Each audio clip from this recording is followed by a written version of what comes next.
you, and then I just had to watch clips. What time did I call you? Like 3? 3:30, something like that. Yeah, I was just sitting in front of YouTube watching professional pool on TV going, what the fuck is going on? So, turns out, voting works. It's real. As much as we fucking thought they had it rigged, as much as we thought there was shenanigans and bullshit and it's just a puppet show and there's no way anybody could buck the system, turns out voting is still real. At least partially. At least if it's too big to rig. Yes. And clearly he was too big to rig. Yeah.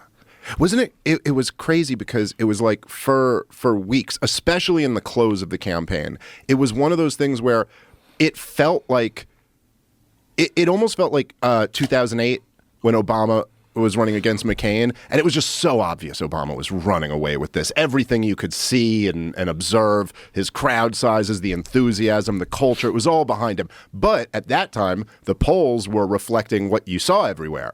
Obama's up big. He's about to. John McCain's not going to win after 8 years of George W. Bush. The country doesn't want another war hawk. They want this, articulate, young peace guy. Right. And it was like that with Trump, where it's like all the signs are that he's clearly running away with this. But then every single poll told you, no, this is the closest election of your lifetime. And then it was just, there was a very interesting feeling to see it and be like, oh, okay, I'm not crazy. I was observing all the things I was observing. Do you know what Trump told me about the polls? No, what? He's like, they're bullshit. They don't do anything. You give them money, they come back, they have these results, you don't know. He was like, they charge $500,000 for, He's right. Yeah. He was right.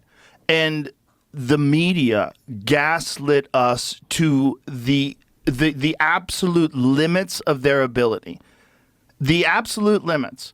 Joy Reid spent the entire time she was discussing Trump the other day comparing him to Mussolini, Stalin, Hitler, talking about a right-wing authoritarian regime, as if he had never been president for 4 years and didn't behave like any of those things. Yeah. As if the economy wasn't booming, as if people weren't making more money, as if we weren't involved in any new conflicts overseas, no new wars. And I mean, I could point to a lot of things Trump did in his 4 years that I think were bad, but they were things that were similar to Obama and Bush. And you know what I mean? It wasn't different. He could point to them too. You know, when I talked to him about what it was like to actually govern for the first time ever, it's a daunting task. He was telling me about the thousands and thousands of appointments he had to make, thousands of people he had to pick. He didn't know who any of these people were. He had to trust people that he knew, and he didn't know who was telling him the truth and who was just trying to get the system moving along in the exact same direction. And he got bogged down with a lot of that shit. It took forever for them to weed it out. Which is the crazy thing about being president. It's the hardest job on the planet, and you start it without any knowledge of it.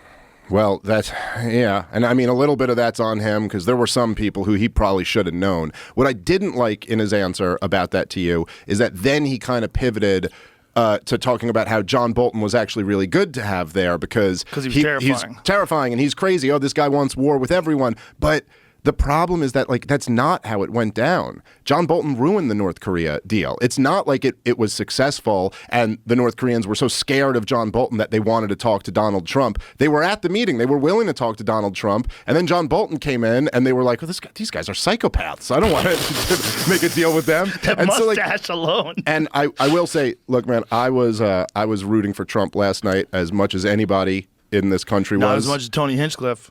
Okay.